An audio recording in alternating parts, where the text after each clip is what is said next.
안녕하세요. 백두산 금융연구소의 백두산입니다. 8월 2일 월요일 아침 9시 20분입니다. 오늘 아침은 강아지 얼굴로 좀 영상을 좀 대체하도록 하겠습니다. 금요일날 미국은 일단 여러분들 다 아시다시피 하락 마감을 했습니다. 근데 아마존이 빠졌다라고 해서 추가로 더 하락하고 그러진 않았고, 일단은 적당히 빠지다가 말았습니다. 0.7%, 0.5% 정도 빠졌고요. 나스닥이 0.7, S&P가 0.5 이 정도 빠졌고, 보시면은 아침에 개파락 한 방으로 어떤 안 좋은 일을 다 반영하고, 그리고 하루 종일 일단 하방 경직성을 보인 게 좀 미국 주식시장의 특징인 것 같아요. 아직까지 어떤 제가 말씀드렸던 중요한 라인들을 붕괴시킨 거 없고요. 그렇기 때문에 지금 미국장은 꺾인다 이런 게 아니고 아직 상승 추세 중 일단 상승 추세가 일단 멈춰 있는 정도, 이렇게 이야기를 하는 게 좋을 것 같습니다. 아마존 같은 경우는 하여튼 그래서 이 문제의 핵심이었죠. 7% 넘게 급락을 하기도 했고요. 하여튼 이런 모습들이 있었습니다. 그래서 안전자산 선호가 좀, 그죠? 안전자산 선호, 위험자산 회피, 이런 심리가 좀 나타났던 하루였고요. 특별히 뉴스는 없었는데, 이거는 좀 한번 보고 넘어갈 만할 것 같아요. 세인트루이즈 연은 총재가 테이퍼링에 관련된 이야기를 하긴 했는데, 요거 한 번만 좀 살펴보고 가면 좋을 것 같습니다. 세인트루이즈 연은 총재가 블라드 총재인데요. 블라든지 볼라든지 하여튼 총재인데, 생각해보니까 이 사람이 6월달에 긴축적인 이야기를 했던 그 사람 맞긴 맞거든요. 6월 FOMC 때 긴축 쇼크, 조기금리 인상 이야기 나와가지고 시장이 한번 출렁했는데, 그 다음날 시장이 좀 안정되나 했는데 또 이 사람이 나와가지고 한마디 더 했단 말이에요. 조기금리 인상이 어쩌고저쩌고 한마디 더 해가지고 그때 시장이 양사대기를 맞았던 기억이 납니다. 하여튼 제임스 블라드라는 이 사람은 굉장히 좀 매파적인 성향을 좀 가진 그 매파의 끝판왕인 것 같아요, 이 사람이. 아무튼 이름을 좀 기억해 둘만 할 것 같고요. 이 사람이 뭔 얘기하면 시장이 좀 흔들릴 수 있다라는 생각을 좀 하긴 해야 될 것 같아요. 파월 의장은 이제 시장에 불 나면은 불 끄는 소방수 역할이고, 블라드는 불 지르는 사람이고, 약간 이런 느낌이지 않나 싶습니다. 그래서 테이퍼링을 가을에 시작해서 내년 1분기쯤에 끝내야 된다라고 이렇게 굉장히 또 매파적인 이야기를 하고 있습니다. 물론 이 사람 생각인데요. 이 사람 생각에서 아무튼 우리는 연준의 생각을 또 조금 읽을 수 있는 부분이 있고, 그러니까 한번 이런 이야기를 꺼내는 건데, 왜 테이퍼링을 가을에 시작해서 내년 1분기에 끝내야 되냐, 그러니까 왜 테이퍼링을 빨리 해서 빨리 끝내야 되냐라고 이렇게 이야기를 했냐면은 인플레이션 때문에 그렇다라는 겁니다. 왜 그러냐면 여기 보시면 인플레이션이 내년에 완화되지 않을 경우 연준이 금리를 인상할 수 있는 옵션을 제공할 것이다 라고 돼 있죠. 연준 생각은 그건 겁니다. 테이퍼링 다 끝나고 나서 금리 인상한다는 거예요. 근데 테이퍼링을 그러니까 빨리 끝내놔야 우리가 마음 편하게 금리 인상할 수 있지 않겠어 라는 생각으로 인플레이션이 혹시나 내년에도 죽지 않을 수 있으니까 내년에 금리 인상 빨리빨리 하려면은 우리 지금이라도 빨리 테이퍼링 시작해서 빨리빨리 끝내놔야 돼 라는 요런 이야기를 지금 하고 있는 겁니다. 아무튼 어젯밤에도 무슨 금요일 밤에도 무슨 물가지표들이 발표가 됐는데 여전히 인플레이션 우려가 계속 나오고 있죠. 하여튼 연준은 확실히 인플레이션 때문에 긴장을 하고 있는 게 맞는 것 같고요. 물론 파월 의장은 일시적이라고 하고 있는데 속으로는 똥줄이 좀 타는 것 같다, 이렇게 생각이 좀 개인적으로 들고, 하여튼 그렇습니다. 그래서 이 테이퍼링의 테이퍼링 속도가 생각보다 빨라질 수도 있겠다라는 생각 정도는 우리가 하긴 해야 될 것 같습니다.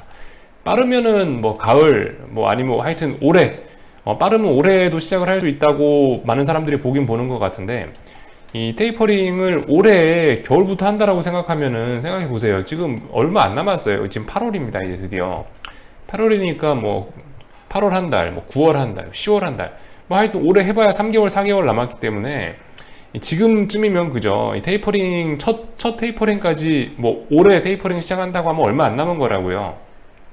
긴축이 본격적으로 올해 시작될 수 있다는 건데, 지금까지 긴축 쇼크 이런 건 단 한 번도 반영된 적이 없기 때문에 슬슬 이제 그런 이야기가 나올 만하다, 긴축 우려 이런 게 시장에도 실질적으로 반영될 만하다라는 거, 그런 타이밍이다라는 거를 좀 생각을 좀 해보셔야 되겠습니다.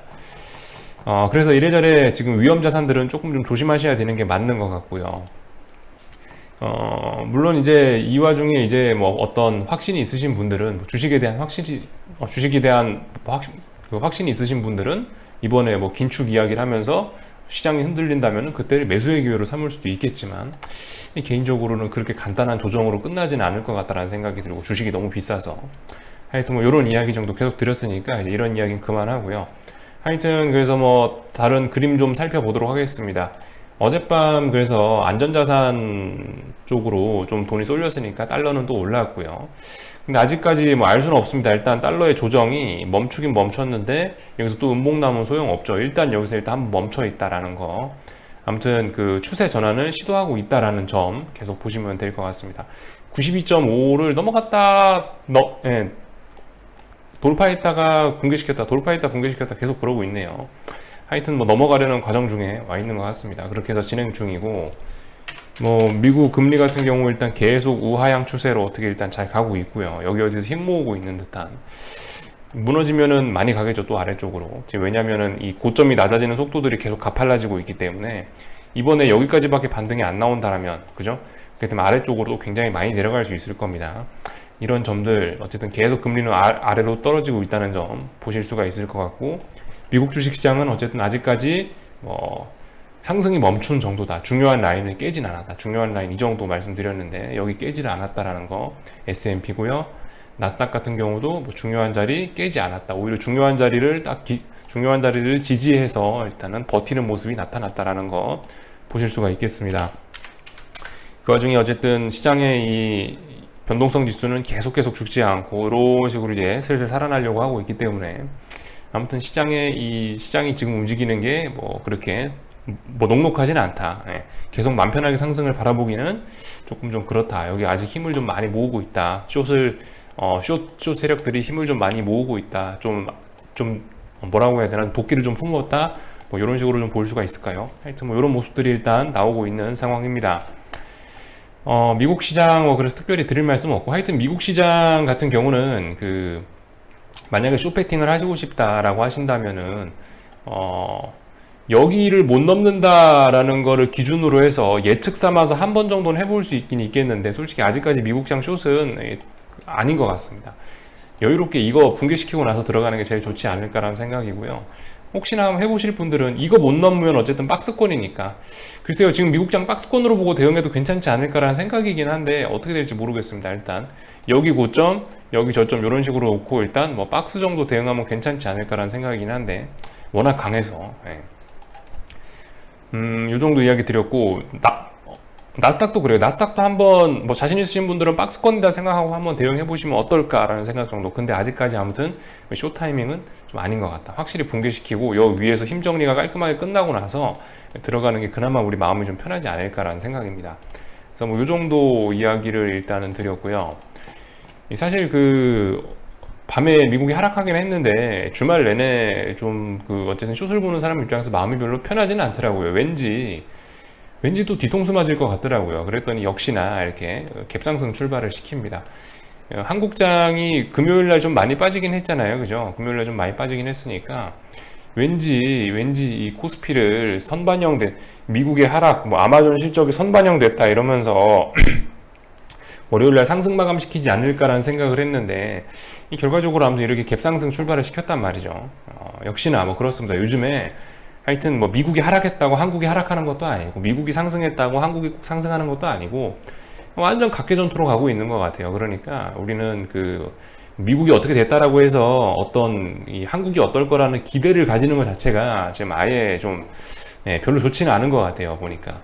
그러니까 별 생각 없이 그냥 한국은 그냥 아침에 일어나서 어떻게 될지 봐야 된다. 뭐 그런 이야기, 그런 생각하면서 보는 게 제일 좋을 것 같고 하여튼 여전히 똑같습니다. 반등시 매도. 반등시 매도. 그래서 오늘 아침에 반등을 하길래 갭상승 하길래 또 호로록 또 숏을 또 조금 또 잡아봤습니다. 아무튼 개인적으로는 이런 갭상승이 오히려 지금 반등을 더 어렵게 하는 요소가 아닐까 싶습니다.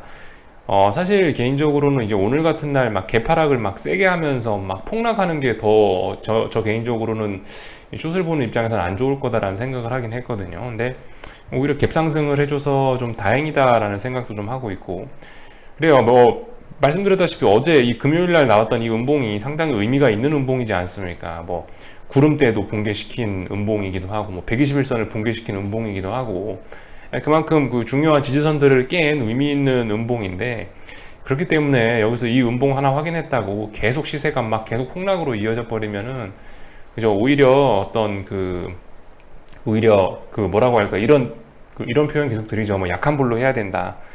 오히려 지금 자리에서 너무 강불은 안 좋을 거라고 생각하는데, 약한 불이 좀 필요할 자리라 생각하는데, 이렇게 갭상승하면서 적당히 비리비리하는 게 오히려 그 약한 불로 요리하는 느낌이라 전 개인적으로 좀 일단 더 괜찮다라고 봅니다. 보시면 저런 식으로 나오면 어떻게 되냐면은 이 풋옵션이나 이런 것들이 대부분 이렇더라고요. 갭상승 출발해갖고 이렇게 보시다시피 음봉으로 이렇게 떨어져요. 이렇게 되면은 물론 장 마감까지 봐야 되는데, 아무튼 이런 자리에서 이렇게 갭상승 해버리면 오히려 이게 콜이 살아나는데 더 안 좋다고요. 그죠? 같은 논리의 선물도 그런 것 같아요. 이런 자리에서 장대 음봉 나오고 나서 갭상승 이렇게 많이 해버리면, 그죠? 오히려 이 상승에 더 방해가 되는 가능성도 있습니다. 반등시 매도고요. 하여튼 뭐 계속 뭐 반등시 매도 이렇게 보시면 될 것 같고, 뭐 어쨌든 현금 비중 관리들 잘 하시면서 천천히 하셔도 괜찮을 것 같아요. 보시다시피 이렇게 오늘도 기회를 뭐 주고 있지 않습니까? 그죠? 하여튼 뭐 말씀드렸다시피 430은 이제 뭐 넘지 못하는 그런 중요한 자리가 됐고요. 그래서 이 주봉상으로 보시면은 이번 주에 이제 가야 됩니다. 이번 주에 좀 하락을 해주는 게 정상적인 그런 모습이고, 그런 정상적인 모습이 나온다는 가정하에 일단 오늘같이 갭상승을 출발을 해주면은 반등시 매도 전략 해보기 딱 괜찮겠죠. 고버스 입장에서 말씀드리면 이제 눌림시 매수가 되는 거죠. 아무튼 그런 걸 해보기 괜찮은 것 같다라는 거. 뭐 특별히 지금 제가 뭐 더 드릴 말씀은 없고요. 하여튼 뭐 이런 식으로 시장이 별일 없이 진행 중입니다. 천천히 비중 늘리면서 뭐 그렇게 보면 괜찮을 것 같고, 어쨌든 몰라요. 미국이 오늘 밤에 또 오를 수도 있기 때문에, 그러면 한국장 또 갭상승 출발할 수도 있기 때문에, 아무튼 현금 비중 좀 살살, 현금 비중 관리를 좀 잘 하셔야 될 것 같다라는 생각 정도 하고 있습니다. 그래서 뭐 특별한 뉴스 같은 거 제가 뭐 드릴 말씀도 없고, 특별한 뉴스 같은 것도 없고, 하여튼 웃기는 게 미국 정부의 부채 한도 협상에 관련된 소식이 슬슬 이제 뉴스에서 들려와야 되는데, 참 신기하게 한마디도 없어요. 예, 보시면 기사에서 한마디도 없습니다. 제 생각에 이렇게 되면은 이거는 결과적으로 그냥 뭐 비상사태로 그냥 미국 정부가 계속 운영되는 것 같다라는 생각입니다. 뭐 그냥, 그러니까 뭐예요? 지금 원래는 부채 한도 협상을 지금쯤 해가지고 이게 뭐 부채 한도가 늘어나냐 줄어드냐를 가지고 이제 빨리 결론이 나서 미국 정부가 어떻게 운영이 되냐가 빨리빨리 결정이 나야 되는데, 지금 그런 논의를 아예 안 하고 있잖아요. 지금 미국 국회의원들은 인프라 법안 통과를 가지고 열심히 싸우고 있기 때문에 부채 한도 협상은 아무런 관심이 없어요.